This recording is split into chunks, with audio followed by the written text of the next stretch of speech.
찬송가 423장 부르겠습니다.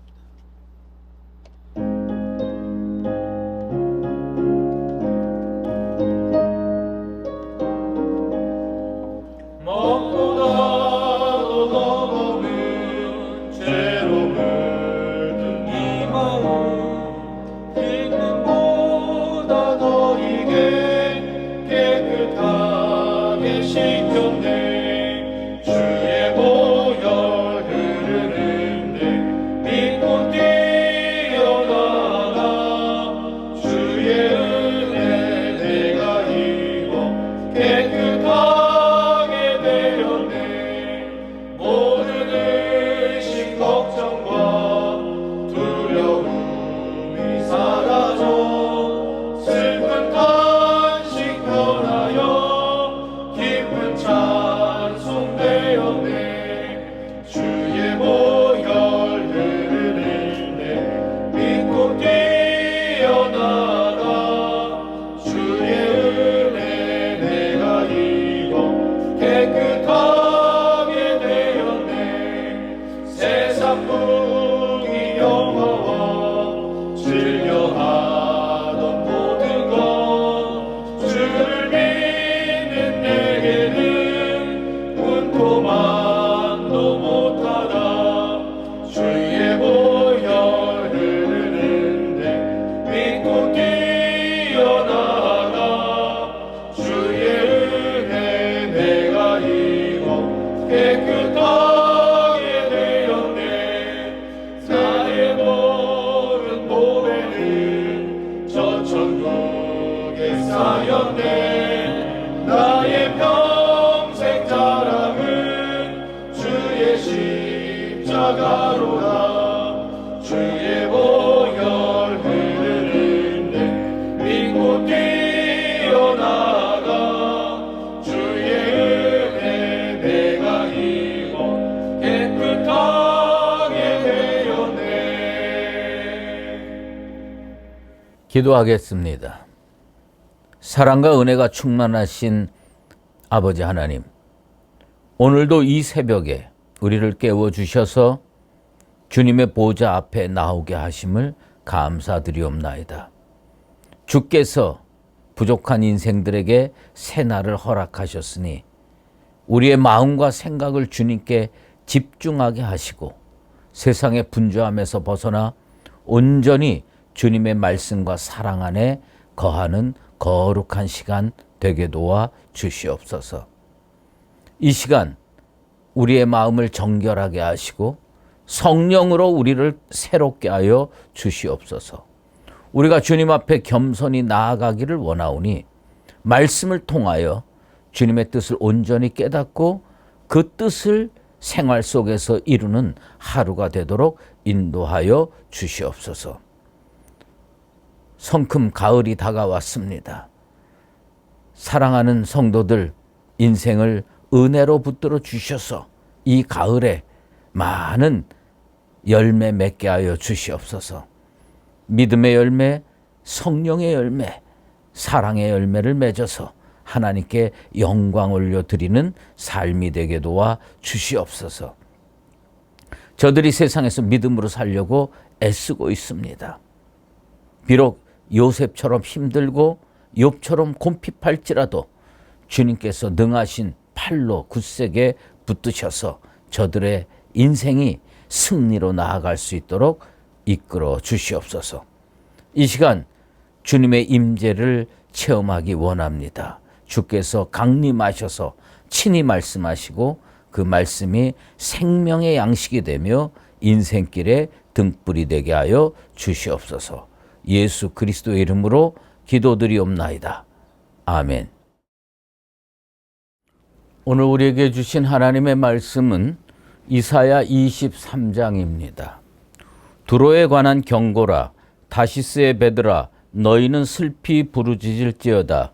두로가 황무하여 집이 없고 들어갈 곳도 없으며 이 소식이 기띔 땅에서부터 그들에게 전파되었음이라. 바다에 왕래하는 시돈 상인들로 말미암아 부요하게 된 너희 해변 주민들아 잠잠하라. 시올의 곡식 곧 나일의 추수를 큰 물로 수송하여 드렸으니 열국의 시장이 되었도다.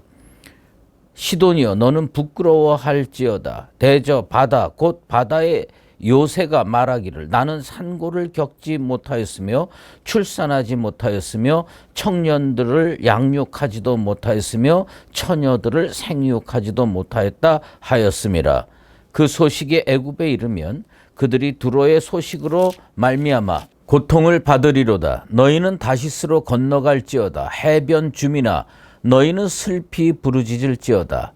이것이 옛날에 건설된 너희 희락의 성, 곧 그 백성이 자기 발로 먼 지방까지 가서 머물던 성읍이냐. 면류관을 씌우던 자요. 그 상인들은 고관들이요. 그 무역상들은 세상의 존귀한 자들이었던 두로에 대하여 누가 이 일을 정하였느냐. 만군의 여호와께서 그것을 정하신 것이라. 모든 누리던 영화를 욕되게 하시며 세상의 모든 교만하던 자가 멸시를 받게 하려 하심이라. 딸 다시스여 나일같이 너희 땅에 넘칠지어다. 너를 속박함이 다시는 없으리라. 여호와께서 바다 위에 그의 손을 펴사 열방을 흔드시며 여호와께서 가나안에 대하여 명령을 내려 그 견고한 성들을 무너뜨리게 하시고 이르시되 너 학대받은 처녀딸 시도나 내게 다시는 희락이 없으리니 일어나 기띔으로 건너가라. 거기에서도 내가 평안을 얻지 못하리라 하셨느니라. 갈대아 사람의 땅을 보라. 그 백성이 없어졌나니 곧 아수르 사람이 그곳을 들짐승이 사는 곳이 되게 하였을 때 그들이 망대를 세우고 궁전을 헐어 황무하게 하였느니라. 다시스의 배들아 너희는 슬피 부르짖으라. 너희의 견고한 성이 파괴되었느니라. 그날부터 두로가 한 왕의 연한같이 70년 동안 잊어버린 바 되었다가 70년이 찬 후에 두로는 기생의 노래같이 될 것이라. 잊어버린 바 되었던 너 음녀여 수금을 가지고 성읍에 두루다니며 기묘한 곡조로 많은 노래를 불러서 너를 다시 기억하게 하라 하였느니라. 70년이 찬 후에 여호와께서 두로를 돌보시리니 그가 다시 값을 받고 지면에 있는 열방과 음란을 행할 것이며 그 무역한 것과 이익을 거룩히 여호와께 돌리고 간직하거나 쌓아두지 아니하리니 그 무역한 것이 여호와 앞에 사는 자가 배불리 먹을 양식 잘 입을 옷감이 되리라. 아멘. 오늘은 이사야 23장 1절에서 18절 말씀을 토대로 하나님께서 정하신 두로의 멸망이라는 제목으로 말씀 증거하도록 하겠습니다. 잘 알다시피 두로는 고대 페니키아인들이 세운 여러 도시 국가들 중에 하나입니다. 두로는 특히 상업이 발달한 도시였습니다.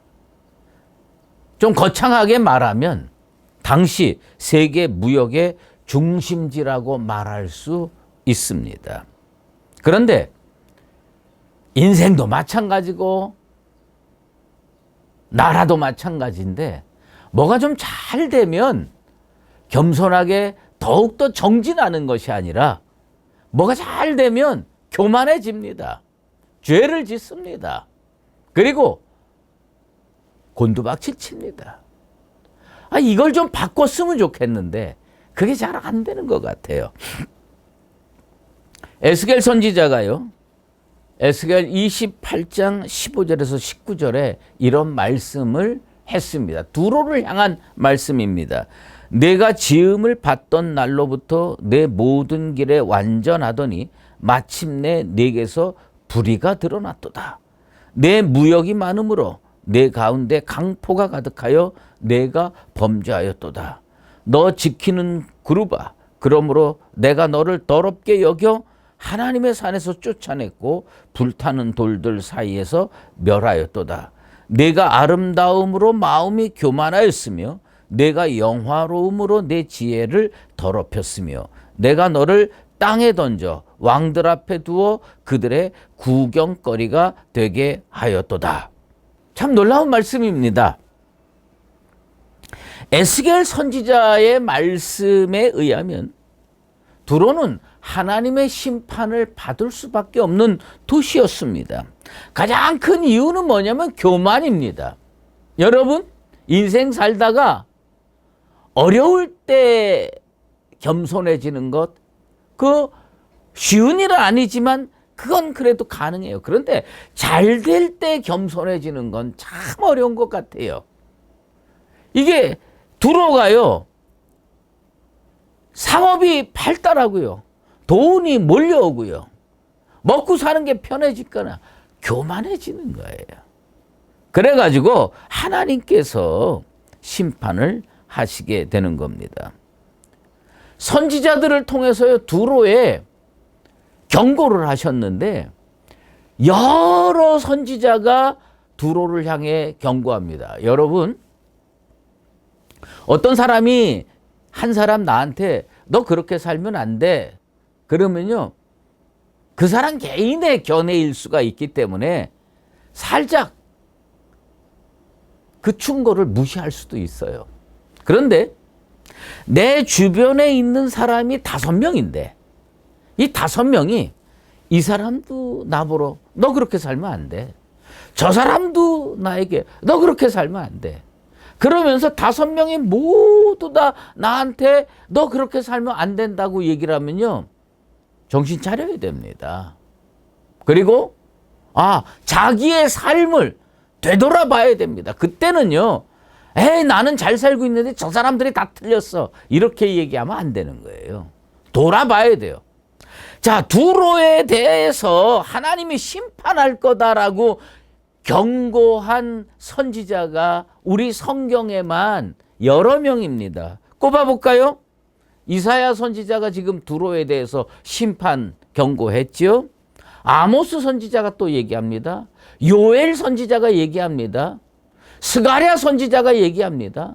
에스겔 선지자가 이야기합니다. 이 5 선지자가요, 다 하나같이 손가락질하면서 너 그렇게 살면 안 돼, 너 그러다가 하나님의 심판받아. 이 도시 심판 받을까요, 안 받을까요? 받습니다. 두로에 관한 경고라. 다시스의 배들아, 너희는 슬피 부르짖을지어다. 두로가 황무하여 집이 없고 들어갈 곳도 없으며 이 소식이 기띔 땅에서부터 그들에게 전파되었음이라. 이 말씀의 의미가 뭔지 아십니까? 두로가요,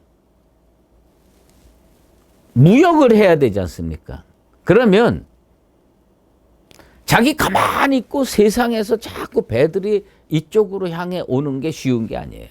그러니까 두로에서 배들을 만들고요, 식민지를 건설합니다. 예? 지중해 연안에 있는 많은 도시에 트리폴리라든지 이런데 또 그리스라든지 이런데 도시에다가 식민지들을 건설해 놓고요, 그쪽으로 큰 배들을 만들어서 보냅니다. 그래서 그쪽에 특산물들을 싣고 와가지고 두로를 중심으로 해서 이제 소아시아 일대와 그 다음에 이스라엘, 요르단 이쪽으로 다 수출을 하는 거예요. 그게 중개무역지잖아요. 그런데 두로가 그 식민지 도시로 건설한 도시 중에 하나가 어디가 있냐면 다시스가 있어요. 이건 스페인 끝자락에 있는 도시입니다. 근데 그 도시에다가 큰 배를 보냈어요. 물론 그 배에다가 이 근동지방에 있는 특산물들, 진귀한 물건들을 가득 실어서 그쪽에 보내가지고 그쪽에 팔았겠죠. 다 팔고 이제 빈배로 돌아오면 안 되잖아요.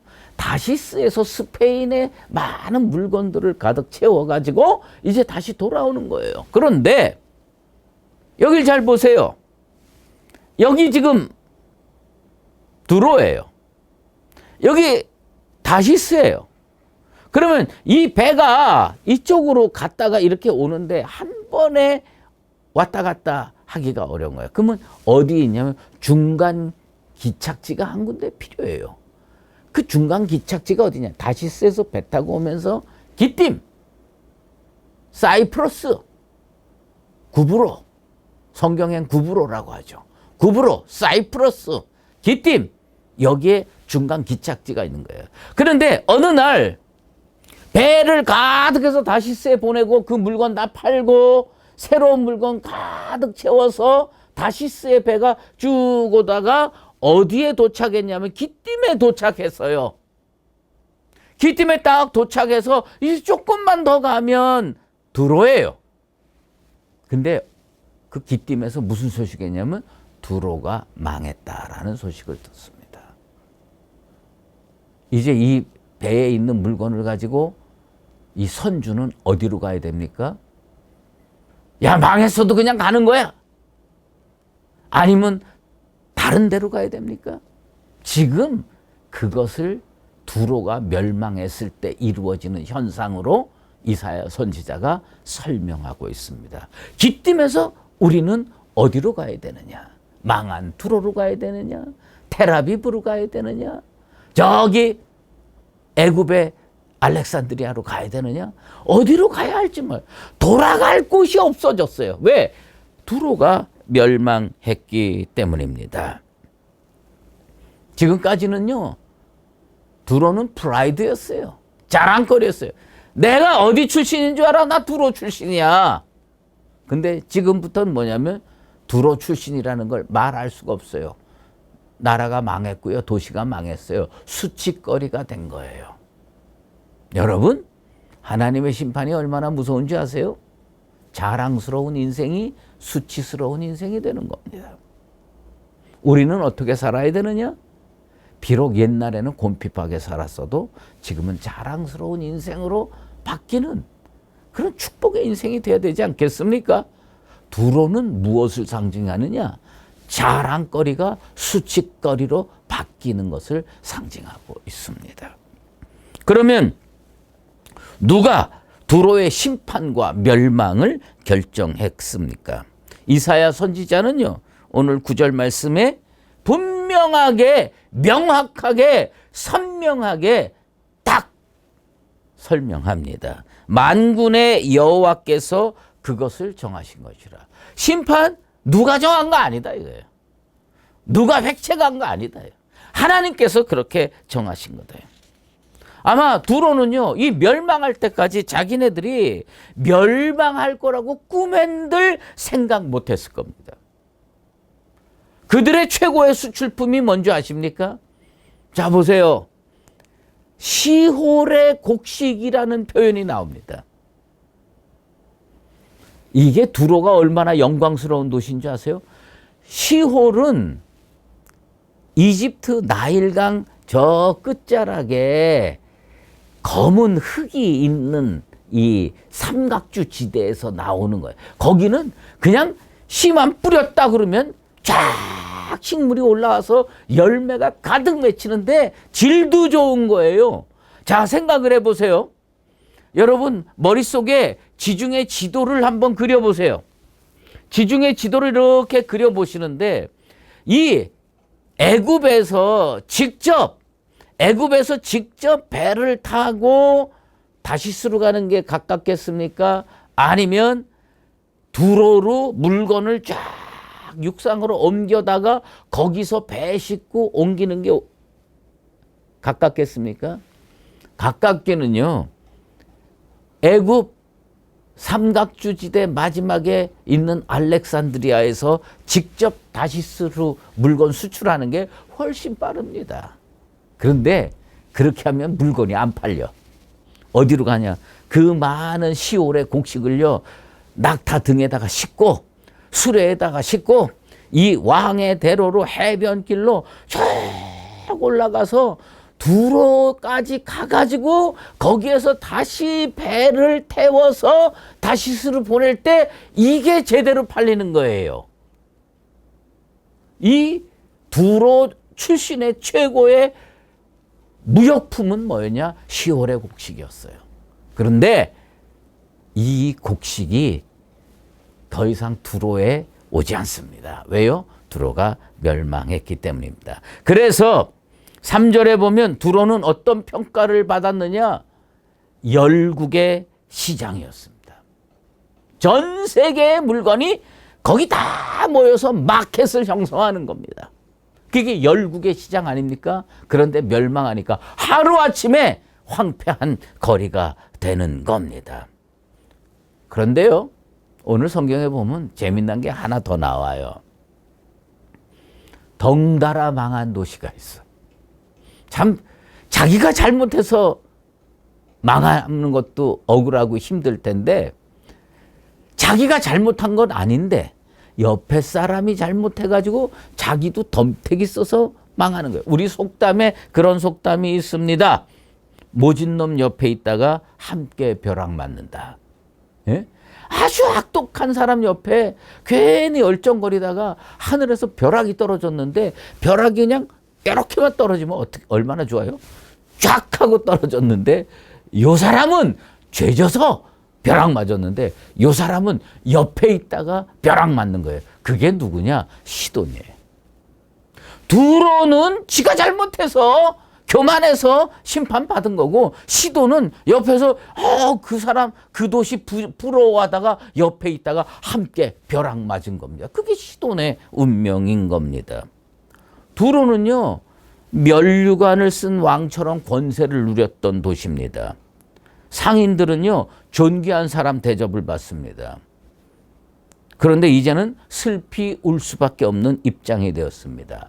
희락의 성, 열국의 도성, 이 도성, 견고한 성 이런 평가들이 있었는데 하루아침에 멸망했습니다. 하나님 앞에서 바르게 살지 못해서 하나님께서 심판하시기로 작정하니까 그렇게 되는 겁니다. 어떻게 살아야 됩니까? 두로 사람들이 어떻게 생각하며 살았는지 에스겔 선지자가 분명하게 말하는데 에스겔 28장 2절 말씀입니다. 그들 용어를 잘 보세요.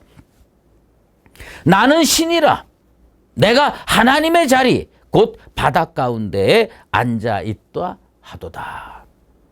무슨 얘기입니까? 자기 왕이라는 거예요. 자기 신이라는 거예요. 그리고 자기가 세계의 중심이라는 거예요. 하나님의 자리에 앉았다. 얼마나 교만한 표현입니까? 조금 잘 되면 하나님 은혜 잊어버리고 자기 잘나서 그렇게 된 줄 착각하며 사는 거 어리석은 인생의 공통점입니다. 자기들이 그렇게 살게 된 것은 하나님의 은혜인 줄 알고 느끼고 깨닫고 감사하며 사는 게 인생의 근본돌입니다. 하나님의 은혜를 깨닫고 오늘을 감사하며 살게 되길 바랍니다. 그래서 그 심판받은 후에 두로가 회복되면 어떤 현상이 벌어질 것인가에 대해서 18절 말씀에 두 가지 표현이 나옵니다. 그 무역한 것과 이익을 거룩한 여호와께 돌리고. 무슨 얘기입니까? 하나님께 감사 예물 드렸다는 겁니다.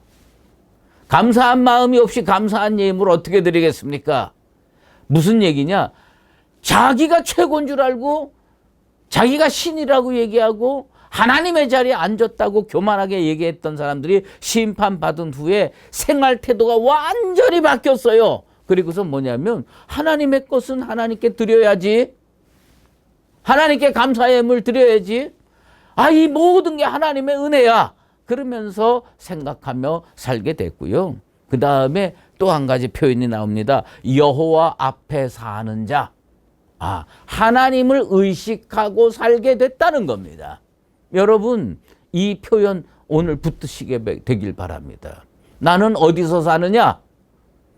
어떻게 사느냐라는 것을 결정하는 게 뭐냐면 내가 어디서 사느냐를 명확하게 알아야 돼요. 이 심판받은 두로의 사람들이 70년 후에 회복돼 가지고 어떤 의식을 가지고 살았느냐?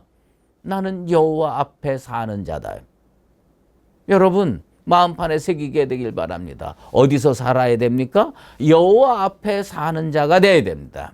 여러분, 오늘도 하나님을 의식하고 하나님을 존귀히 여기고 하나님을 믿고 여호와 앞에 사는 자 되기를 바랍니다. 그렇게 살 때에 우리 하나님께서 삶을 회복시켜 주시고 은혜를 채워 주시고 그리고 여호와 앞에 사는 자에게 주시는 놀라운 축복, 예? 좋은 것도 먹고 좋은 것도 누리게 하면서 사는 그 복된 말씀이 오늘 이 이사야 선지자 말씀 회복됐을 때 이루어지는 현상으로 나타나고 있습니다. 사랑하는 성도 여러분, 두로는 교만했습니다. 자기가 신이라고 얘기했습니다. 하나님께서 멸망을 결정하셨습니다. 70년 후에 회복될 때 그들의 의식은 뭐였어요? 나는 여호와 앞에 산다. 여호와 앞에 산다라는 의식을 가지고 살아서 하나님의 은혜 속에 살아가는 나와 여러분 되시기를 예수 그리스도의 이름으로 축원합니다. 기도하겠습니다. 사랑과 공의로 세상을 다스리시는 하나님 아버지, 이사야 선지자를 통해 두로의 멸망을 예언하시고 그 교만과 불의로 인해 심판하셨음을 기억합니다.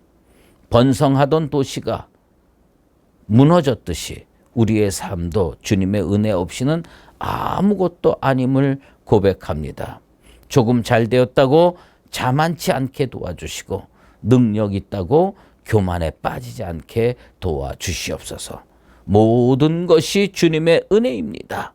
주님의 은혜를 기억하며 감사와 믿음으로 살게 도와주시고 우리는 어떻게 살아야 하는가? 여호와 앞에 사는 자 되게 도와주시옵소서. 연하여 주기도문으로 기도하오니 하늘에 계신 우리 아버지, 아버지의 이름을 거룩하게 하시며 아버지의 나라가 오게 하시며 아버지의 뜻이 하늘에서와 같이 땅에서도 이루어지게 하소서. 오늘 우리에게 일용할 양식을 주시고 우리가 우리에게 잘못한 사람을 용서하여 준 것 같이 우리 죄를 용서하여 주시고 우리를 시험에 빠지지 않게 하시고 악에서 구하소서. 나라와 권능과 영광이 영원히 아버지의 것입니다. 아멘.